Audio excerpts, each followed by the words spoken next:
Have you ever watched your whole world burn down from the inside of a hotel parking garage? The night everything broke was a Tuesday. I was sitting in my car across from the Grand Hyatt in downtown Dallas, the city lights blurring through the rain on my windshield. Her car, a pearl-white Lexus I'd bought her for our 5th anniversary, was parked near the entrance. It was 2:17 a.m. A notification lit up my phone, a single gut-wrenching photo from the private investigator I'd hired. It was her, laughing, her head thrown back as she leaned against him, and him. He was my best friend, Mark. His hand was resting on the small of her back with an intimacy that felt like a physical blow. The mystery wasn't that she was cheating. The mystery was how the two people I trusted most in the world could stand there, under the warm glow of the hotel entrance, looking so damn happy while my life was turning to ash in a cold, dark car. I knew in that moment this wouldn't end with a quiet divorce. It would end with a reckoning. If you genuinely enjoy our stories, please subscribe to the channel. Tell us where you're from and what time it is right now. It's always fascinating to know how far our story flows. The signs had been there for months, like tiny cracks in a foundation I refused to inspect.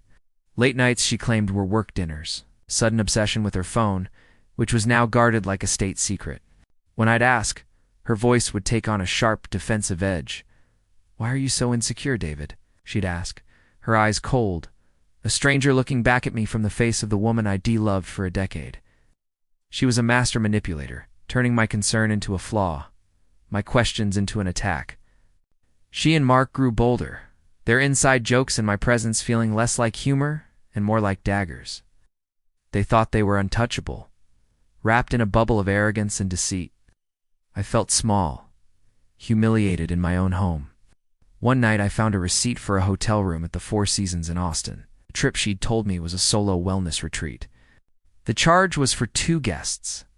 That was the night the loyal husband began to die, and something colder, something more strategic, started to take his place. I didn't confront her. Instead, I smiled, told her I missed her, and quietly opened a new bank account.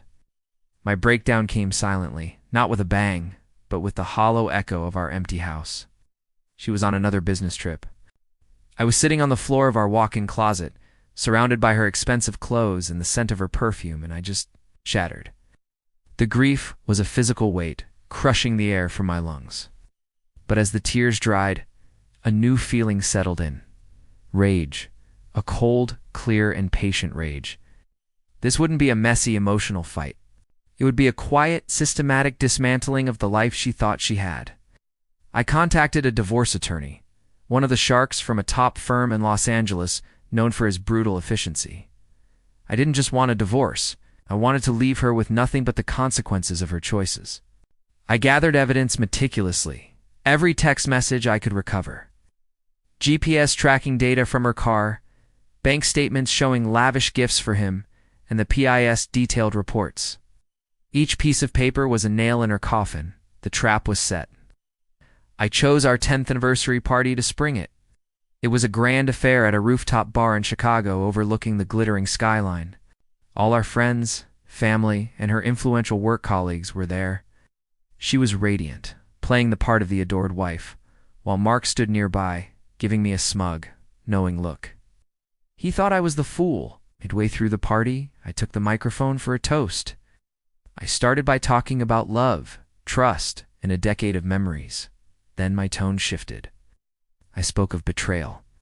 As I talked, a massive screen behind me, which had been showing a slideshow of our life together, flickered to life. It was the photo from the Grand Hyatt, then another of them kissing in a restaurant booth. Then a screenshot of their texts, planning their next secret getaway. A collective gasp went through the crowd. Her face went from a triumphant smile to a mask of pure horror. Her boss was there. Her parents were there. I turned to Mark. And to my best friend, I said, my voice dripping with ice, who taught me the true meaning of loyalty. He went pale, silent, as if he'd seen a ghost. The fallout was immediate and catastrophic.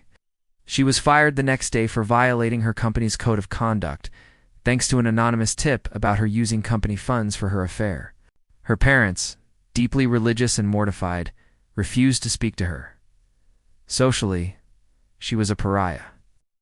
In the divorce proceedings, the evidence was so overwhelming that the judge awarded me the house the majority of our assets and even made her liable for my legal fees due to her flagrant infidelity and attempts to hide assets. She was left with her Lexus, a mountain of debt, and the public shame I had so carefully engineered. She tried to fight, to lie, to manipulate, but for the first time, no one was listening. She was completely, utterly ruined.